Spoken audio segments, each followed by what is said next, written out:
বন্ধুরা, আমার হাতে লোহাই কেটে গেছে শোকেসে। তো কিছুক্ষণ আগে আমি ভ্যাকসিন দিতে গেছিলাম, তো ভ্যাকসিন দিয়ে আসলাম।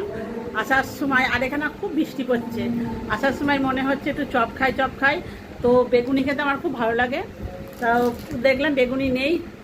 আর আমার এখানকার চপ কোনটা ভালো হয় ঠিক আমি বুঝতে পারি না। এর আগে না কদিন আগে কিনেছিলাম এক জায়গা থেকে, একদম ভালো হয়নি।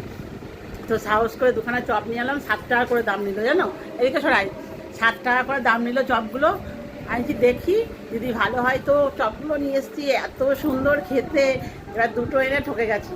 আর এর আগের দিনকে আর একদিনকে অনেকগুলো নিয়ে এসেছিলাম চপ, আর খেতে ভালো ছিল না, একদম লাস্টে ফেলে দিতে হয়েছে।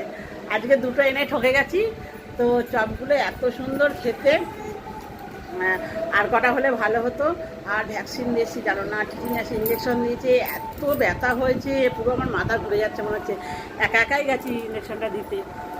তো ইঞ্জেকশন দিয়ে আসার সময় অনেক কিছু কিনে নিয়ে আসলাম, এনেছি চিকেন, এনেছি একটু চিকেন রান্না করবো। আর বৃষ্টি পড়ছে তো, আর তা একদম মাংস খেতে খুব ভালো লাগে। আর দেখো 9:15 বেজে গেছে, আজকে কোনো কাজ হয়নি। আর মাল তো হয়নি, আমি মাল করি, তো মাল তো হয়নি। আর এ দেখো বুলটাই কি করছে, দেখো বুলটাই আজ কাউকে ছাড়ছে না, কেন কে জানে। ওর গায়ের মধ্যে কিছু র্যাশ বেরিয়েছে, মানে এক রকমের র্যাশ গুটি গুটি বেরোলো কদিন আগে, আবার কমে গেল, আবার এখন একখানা বড় এরাম হয়েছে এই পিছন দিকটাই। তা চপ দেখে ও চপ খাওয়ার জন্য পুরো ব্যস্ত হয়ে গেছে। দেখি, তাকাও বুলটাই তাকাও, এই যে দেখো বুলটাই দেখো কি করছো না, তুই বিকু খাচ্ছ? বিকু দেখাও, ওই বিকু দেখো পা দিতে ফেলে দিচ্ছে। আর চপটা খাবে, চপটা খাওয়ার জন্য ও ব্যস্ত হয়ে যাচ্ছে। বাইরে যেতে পারছি না জানো, বাইরে কীর্তন হচ্ছে বলে কোনো মানে আওয়াজ হচ্ছে, কিচ্ছু শোনা যাচ্ছে না। তা নাহলে দেখাতাম চিকেন নিয়েছি, আজকে না মানে সময়ও নেই, একটু মাংসের ঝোল ভাত করবো ব্যাস। আর কয়েকটা মানে রিলস বানালাম, ভালো লাগছে না, হাতে খুব ব্যথা করছে। আর টিটিনাস ইঞ্জেকশনে না প্রচুর ব্যথা হয়, প্রচুর।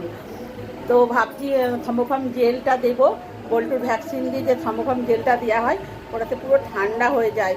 আর অনেক দিন পর তো দিলাম ভ্যাকসিন, দিতাম না। এর আগের দিন একটা বড় সেপ্টিপিন ফুটেছে, তা আর বলিনি মানে আমি ভ্যাকসিন দেবো না। আজকেও ভাবছিলাম যাবো না, কিন্তু ডাক্তারখানায় গিয়ে যেই বললাম, সাথে বললো না দিতেই হবে, কিছু করার নেই।